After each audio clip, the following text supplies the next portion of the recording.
Okay guys, ఈ వీడియోలో మనం కొన్ని సినిమాలు హిట్ అవడం ఎలా మన ఇండస్ట్రీకి మంచిది కాదు అని చూద్దాం. జనాలకి నచ్చింది నచ్చలేదు అనేది ఎవరి సబ్జెక్టివ్ ఒపీనియన్ వాళ్ళదే.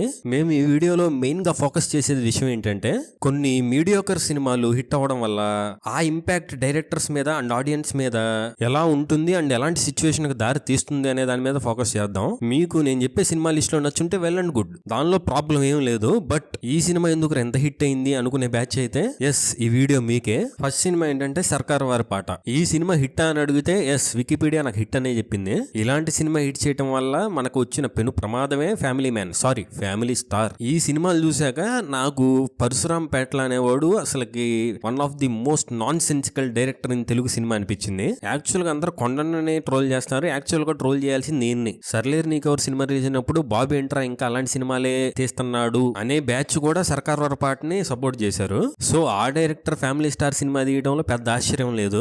ఎంత తక్కువ ఎక్స్పెక్టేషన్స్ పెట్టుకొని వెళ్ళినా సినిమానే ఆర్టిక్ ఒక ఇన్సల్ట్ లా అనిపించింది ఈ ఫ్యామిలీ స్టార్. పేట్ల అన్నకి రియల్ ఫ్యామిలీ ఎమోషన్స్ ఎలా ఉంటాయో ఈ హోమ్ అనే సినిమా చూయించి ఇలా చేయాలనిపించింది.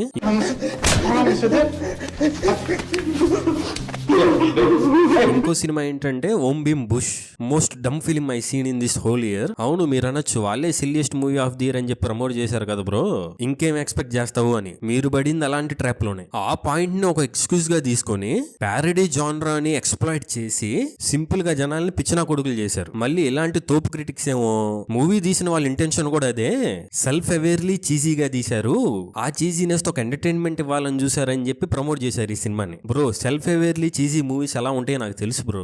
ఏం తీసిన జనాలు చూస్తారులే, కామెడీ అని చెప్పి చూస్తారులే అన్న దానికి క్రియేటివ్ గానే ఒక సిల్లీనెస్ ని క్రియేట్ చేద్దాం అనుకునే దానికి చాలా తేడా ఉంటుంది. ఈ ఓం భీమ్ బుష్ లో ఒక్క డైలాగ్ రాయలేదు, స్టోరీ ఏం అనుకోలేదు, మాయాదీపం లాంటి సెట్ లో సెకండ్ హాఫ్ అంతా లాగిచ్చేశారు, కావాల్సిన మీమ్ టెంప్లెట్స్ అన్ని యూజ్ చేసేసారు. ఇక ఫ్యూచర్ ఫిల్మ్ మేకర్స్ ఆర్ ఈ డైరెక్టర్ ఏమనుకుంటాడు, ఏం లేకపోయినా ఏదో ఒకటి పెట్టేసి మూవీ హిట్ చేసేయచ్చులే అనే జోన్కి వెళ్ళిపోతారు. కాదు బ్రో, ఈ జానరే అంతా డైరెక్టర్ కావాలంటే ట్విస్ట్ చేశాడు.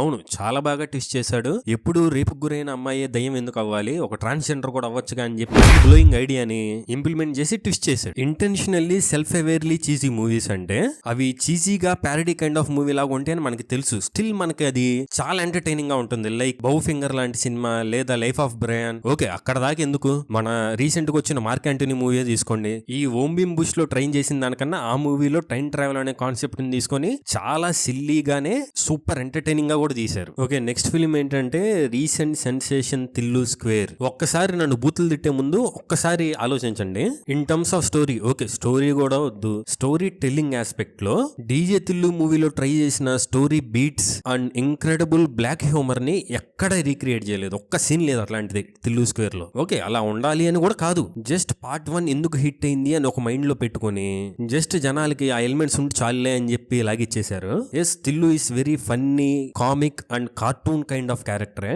ఆ క్యారెక్టర్ కి enough stakes, obstacles and strong motivation ఇవ్వలేదని నా స్ట్రాంగ్ ఉద్దేశం. ఫస్ట్ పార్ట్ లో ఉన్న చాలా ఎలిమెంట్స్ మీద డిపెండ్ అయిపోయి జస్ట్ తిల్లు ఇలాంటి డైలాగ్స్ వదిలితే చాలు అనే దాని మీదే కాన్సన్ట్రేట్ చేశారు ఎక్కువ. అండ్ పార్ట్ 1 లో లాగా లాస్ట్ లో ట్విస్ట్ లో ఉండాలి. ఒకవేళ ఈ సినిమా నార్మల్ హిట్ అయి ఉంటే మేబీ ఈ లిస్ట్ లో ఈ సినిమా ఉండేది కదేమో. But crossing 130 crores is a very big matter. ఇలాంటివి అంత పెద్ద హిట్ అయితే చాలా రాంగ్ ఎగ్జాంపుల్స్ సెట్ చేస్తే అంతెందుకు సిద్ధు జొన్నలగడ్డే కృష్ణ అండ్ హిస్ లీలా అనే సినిమాకి రైటర్ కూడా.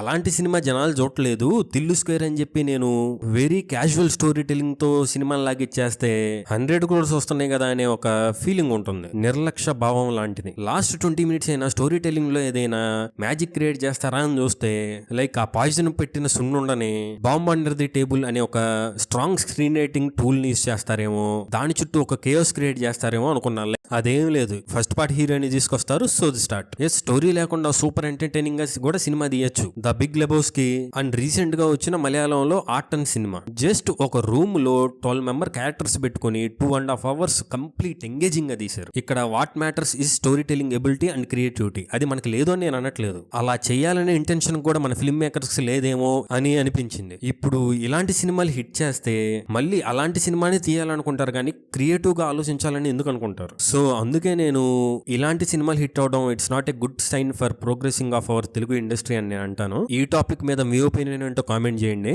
ఇలాంటి డీప్ కంటెంట్ కోసం సబ్స్క్రైబ్ చేయండి.